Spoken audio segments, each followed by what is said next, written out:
Saya lanjutkan kembali dua sisi. Saya ingin ke Mas Saidiman Ahmad ini dari peneliti SMRC. Mas Saidiman, ini ada angka yang cukup signifikan kalau kita lihat ya kepuasan terhadap kinerja pemerintahan Jokowi Ma'ruf. 68,5%. Indikatornya apa saja dari hasil survei yang Anda lakukan?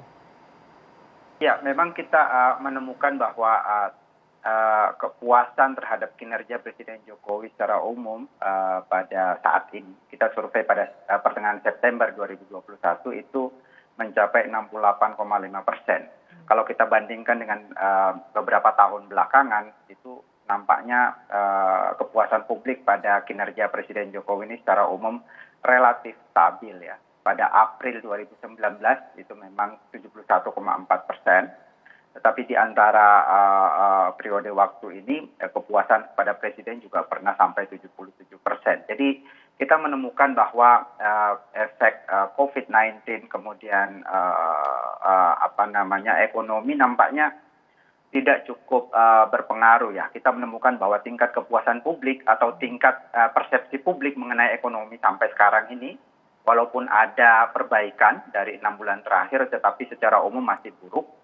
Dibanding misalnya kalau kita tanya bagaimana mereka mempersepsi keadaan ekonomi nasional sekarang dibanding tahun lalu, misalnya itu masih sangat tinggi. Ada 37% orang yang mengatakan bahwa ekonomi rumah tangganya sekarang dibanding tahun lalu itu lebih buruk atau jauh lebih buruk. Sementara ekonomi nasional ada 48,7% yang mengatakan lebih buruk atau jauh lebih buruk. Tetapi walaupun tinggi itu mengalami perbaikan ya dari setidaknya dari setahun terakhir.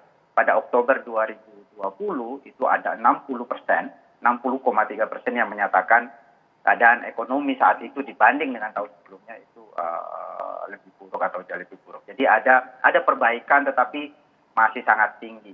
Okay. Misalnya kalau dibandingkan dengan survei Junit 2019 itu hanya 17% orang yang mengatakan bahwa ekonomi saat itu lebih buruk dari tahun lalu. Jadi kita melihat bahwa walaupun persepsi ekonomi memburuk, tetapi Mas Saidiman, maaf saya potong di sini. Ini kan tadi soal ekonomi. Okay. Nah, kita kan berbicara soal politik, penegakan hukum, dan keamanan. Bagaimana kepuasan masyarakat terhadap kinerja pemerintah untuk hal ini? Ya, kita menemukan hal itu saja. Hal itu juga saya ingin mengatakan bahwa pendapat publik tentang berbagai hal ini agak berbeda ya. Misalnya pada aspek politik, evaluasi publik juga lumayan buruk. Ada ketidakpuasan terhadap kondisi politik kita sekarang. Ketidakpuasan itu mengalami kenaikan ya dari 14,5% pada September 2019, saat ini sudah 24,4% yang menyatakan bahwa kondisi politik kita sekarang itu buruk atau sangat buruk. Tetapi hal yang berbeda terjadi pada persepsi mengenai keamanan. Ada 61,3% yang menyatakan bahwa kondisi keamanan kita sekarang baik atau sangat baik. Pada aspek penegakan hukum itu ada 44,8% yang menyatakan baik atau sangat baik tentang penegakan hukum. Jadi kita melihat bahwa walaupun persepsi ekonomi turun, untuk penegakan hukum dibandingkan misalnya dengan survei Oktober 2020 itu bahkan sedikit mengalami kenaikan ya.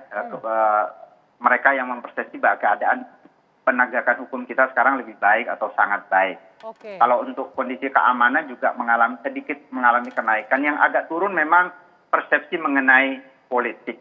Saya kira ini semua yang berpengaruh terhadap tingkat kepuasan presiden. Untuk pemberantasan korupsi juga dilakukan survei penegakan hukum khususnya? Iya, kita juga menemukan aspek ini agak stabil penilaian publik ya. Stabil. Mereka mempersepsi bahwa stabil dalam pengertian yang buruk. Tren persepsi atas korupsi negara kita sekarang dibanding dengan tahun lalu itu pada survei September kemarin kita menemukan ada 49,1% yang menyatakan semakin banyak sekarang korupsi di Indonesia. Okay. Relatif stabil angkanya di 49%. Survei pada tahun lalu pada Maret 2020 Baik. itu 40%. Mas Saidiman, ini samplingnya sekitar 1.200 orang ya? Ya.